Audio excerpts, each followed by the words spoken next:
On a de l'eau.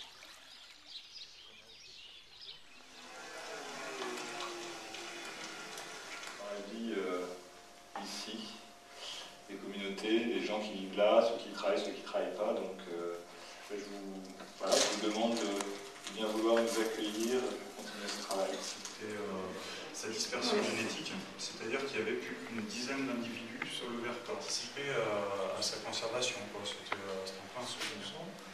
Avait produit un livre pour la sauvegarde de la Montbéliard.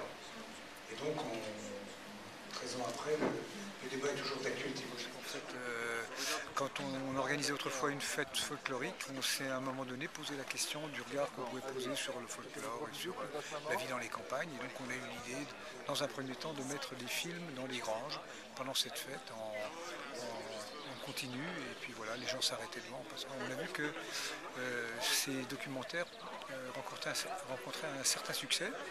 On s'est dit tiens, pourquoi pas finalement organiser des rencontres où on demanderait aux réalisateurs de nous envoyer des films et puis d'organiser des discussions autour de ce qu'ils nous racontent. C'est né comme ça. Et pourquoi le thème des champs, le thème de la ruralité, de l'agriculture? Alors dans notre règlement, on spécifie qu'en fait tout ce qui concernerait une vision un peu passéiste de la campagne ne nous intéresse pas trop. C'est-à-dire que ce qu'on souhaite, c'est des documentaires qui montrent la ruralité du moment.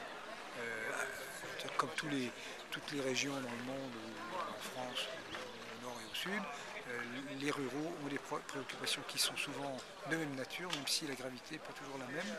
Mais c'est ça qu'on voulait donner à voir, mais pas non plus se complaire dans une sorte de refuge, de valeur refuge telle qu'on la connaît, en faisant croire finalement que les campagnards vivraient dans un monde coupé de tout.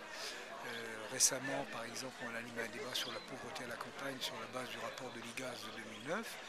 Il est démontré qu'il y a plus de pauvres à la campagne qu'à la ville et que ce ne sont pas que des vieilles personnes. On a des jeunes couples qui, pour des raisons économiques, s'y installent ou ne quittent pas leurs parents et vivent parfois dans ce que l'administration appelle des logements indignes. C'est-à-dire qu'en fait, il manque même du confort élémentaire, de l'hygiène, etc. Donc c'est ça qui nous intéresse, non pas seulement de dire pour pointer du doigt ce qui ne va pas, mais pour montrer toute la palette de la réalité du monde. Non, mais j'étais à la fac à Dijon, moi j'étais pas spécialiste de le film sur les rennes, oui. Vous savez, sur le groupe des des familles, etc. Voilà. Ouais. Et c'était plutôt bien. Alors,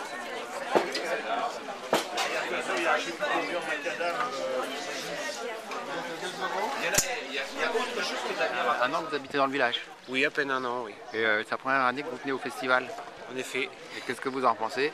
c'est très très bien organisé. Je ne m'attendais pas à une aussi grosse organisation. Et il y a des films déjà qui vous ont marqué Alors plus que malheureusement, j'ai travaillé jusque ce midi, donc j'ai vu que les films de cet après-midi là, mais oui, j'ai quand même bien aimé le film avec les 40 ans avant, 40 ans après, là, au niveau des maraîchers. Là. d'autres dans le Nord avec l'agriculture de l'endive. Dans le Nord, oui. Ouais. Vous venez de Normandie. Je viens de Normandie, oui. Et ça vous change alors ici? Ça me change, mais j'aime bien La Meurthe-et-Moselle. J'aime bien la Meurthe-et-Moselle aussi, oui. Oui. Les gens sont bien accueillants, bien sympas. Et vous faites quoi comme métier? Je travaille pour Renault.